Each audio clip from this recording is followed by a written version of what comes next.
Il existe une expression qui recommande de tendre l'autre joue. Vous savez certainement que cette expression nous vient de la Bible.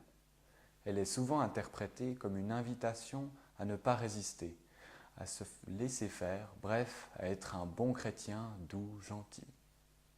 Mais est-ce bien le cas? Notre spécialiste vous propose une réponse.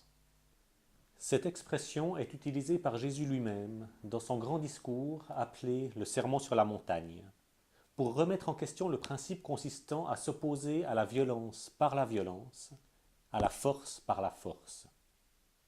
Mais est-ce à prendre au pied de la lettre? Nous demande-t-il vraiment, si quelqu'un nous frappe sur une joue, de tendre l'autre joue? Pas forcément. Lorsqu'il comparaît devant le grand prêtre, Jésus est lui-même giflé par un garde, suite aux paroles qu'il prononce.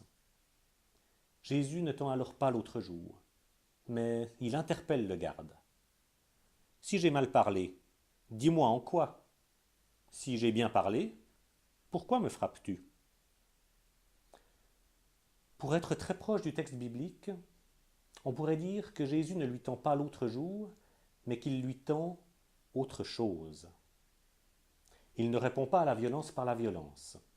Il ne reste pas passif, il agit. Il interpelle son agresseur en tant qu'être humain, responsable, pour le mettre face à l'acte qu'il a commis. En faisant cela, il lui rend son humanité et lui permet de sortir de cette spirale qui appelle encore et toujours plus de violence.